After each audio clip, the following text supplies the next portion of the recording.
take those 2 chairs and just rotate them. I'll go move them, and you tell me when to stop. And so that brightness is what draws attention. Yeah. When I think about how I want to teach my classes, I first start and I think about how I want to learn, me personally, and how over the years I've learned the best and learned the most. And it's always been through doing, really, not just, it's learning through doing. It's learning by thinking about how to do something and then applying that concept with your hands in the field and for real.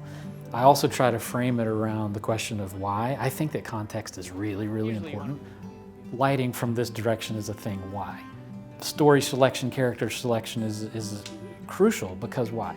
It's easy to talk about the technical stuff with photography and filmmaking and visual storytelling, but that really is the tool. It's a means to an end. And what I don't want to forget, and I don't want to have the students forget, is how to apply those things to make their stories better. We want the entire package.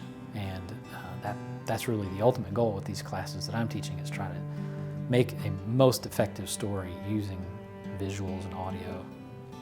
I'm really fortunate that I get to teach a lot of technology in my classes, whether it be drones, virtual reality, augmented reality, mobile devices, iPads, all of those kinds of things.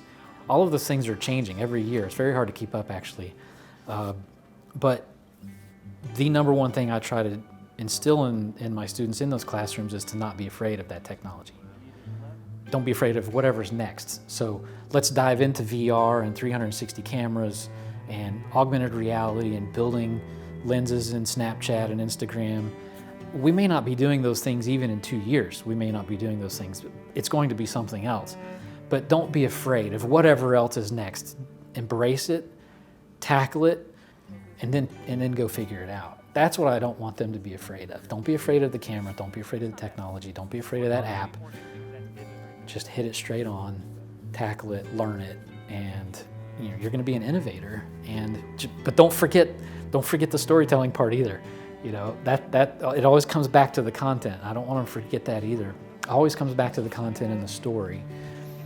I think anybody who's taught probably had a good teacher at some point in their life that inspired them, and I did too. And I had a number of people in my life who shared and helped me get to where I am or where I was. And so I want to do the same thing. I want to have those same relationships with students. And the best thing that a student can do for me is to ask questions.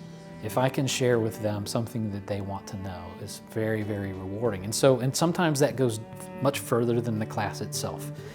It continues outside of the class, and that's when the real mentorship starts to happen, and especially when you have them in 2 classes or 3 classes, and you really get to know them over a period of time. What I regret oftentimes is when I really start to get to know a student in their senior year, and I just say, like, why? I wish, could we not have gotten to know each other sooner in an earlier class? But that's okay too, because we still can have relationships, and I can still help them outside of class and once they graduate. And I make it very clear to the students after class that I'm always there for them, beyond class and beyond university.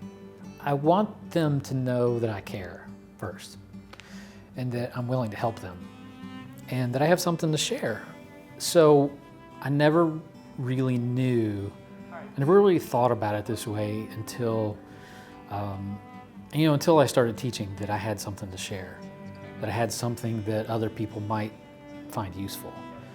So teaching has been a really meaningful outlet for me, I guess, to be able to share those kinds of things.